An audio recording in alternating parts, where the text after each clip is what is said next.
Orain ikusiko dugu zelan islatu gure kurrikulumean hizkuntzen atala eta trebetasun informatikoen atala.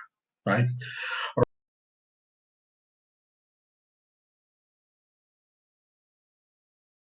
Hizkuntzei dagokienez, lehenengo normalean erabili dugun hizkuntza, gure oinarrizko hizkuntza, jaiotzatik etxean erabili duguna, horri deituko diogu ama hizkuntza.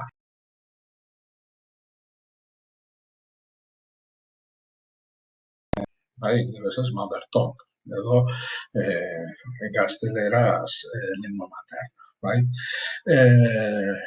Hori jarriko genuke lehenengo tokian, hori ez da justifikatu behar, zenbateko maila daukagun horretan edo menderatzen duguna edo, suposatzen da hizkuntz hori menderatzen dugula, eta bigarren hizkuntzaekin hasiko gara, ez? Eta hor bai,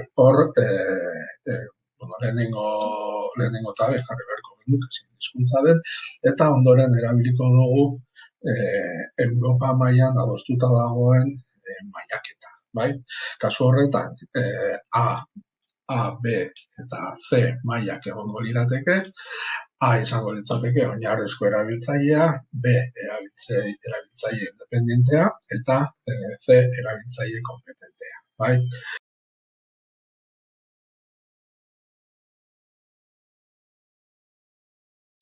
Haietako bakoitza era berean bereizten da bi azpi mailatan. Orduan, oinarrizko erabiltzailea izango litzateke A1 eta A2, erabiltzaile independentea B1 eta B2, eta erabiltzaile kompetentea B1 eta C2. Honek esan nahi du, oinarrizko erabiltzailea pentsa dezagun dela pertsona bat bere burua aurkezteko gai dena, bere burua aurkeztea esaten dugunean, esaten ari gara, esateko bere izena non bizi den, zertan egiten duen lan, bai, hau da, horako kontakizun labur bat egiteko kapaz dana, kontatzeko aurreko egunean zer egin duen, bai, horrelako gauza.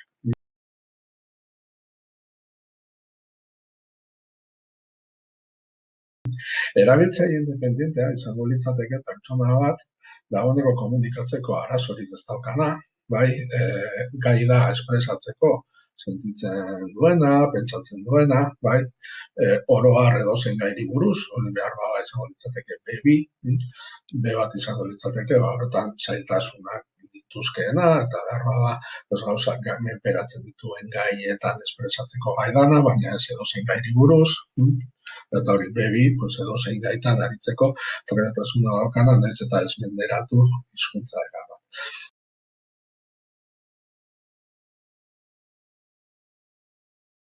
Eta C izango litzateke erabiltzaile kompetentea. C1 izango litzateke edozein gairi buruz jariotasunez eta zuzentasunez, da, modu egoki batez eta modu baten baino gehiagotan gauzak adierazteko gaitasuna adieraziko luke,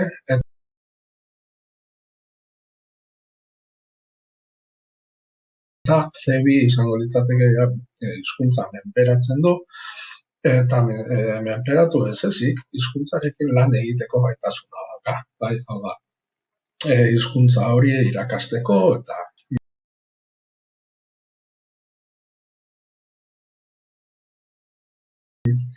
Bale, orduan, mailaketa hori kontuan hartuta, jarri beharko genuke, guk erabiltzen, kasi ditugun hizkuntzetan nolako maila dauka. Egia da tradizioz beti jarri dela maila bajua, maila ertaina, maila altua, baina egia da bai hori oso lausoa da, eta ez duela saltzen benetan zenbateko maila dauka. Orduan, inkluso titulo hori baldin badaukagu, komendiko litzateke, ze titulo daukagun adieraztea. Gero beti egon daiteke eztabaida hori, zer da maila ertaina, zer da maila altua dukitzea, ez? Eta hori, gero askotan egia da, selekzio prozesuetan azterketak egiten direla, hizkuntza azterketa jakiteko noraino menperatzen dugun hizkuntza bat, ez? Inkluso titula aukinda ere.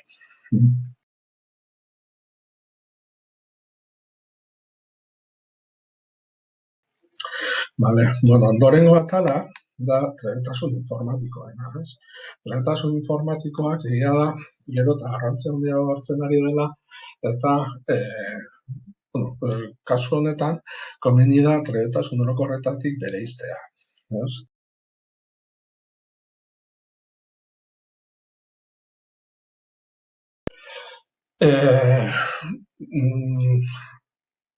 Asko esateko daukagun kasuetan, demagun adibidez,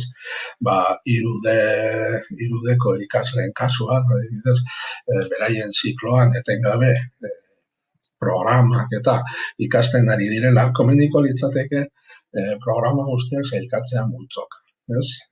Informatikarien kasuan, esaterako.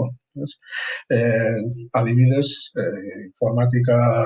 informatika ikasleen kasuan oso ohikoa da adieraztea batetik web aplikazioa, bi puntu, eta ezagutzen ditugu aplikazio guztiak. Edo ingurune txikitako sare lokalak, bi puntu, eta rack, proxy, zuetengailuak, edo interneteko zerbitzuak, direktorio aktiboa, DNS, DHCP, terminal server, SSS, FTP proxy, cache, SS, Apache, datu baseak, bestea, egia da kirolean, adibidez, nahikoa eta soberan izango litzateke,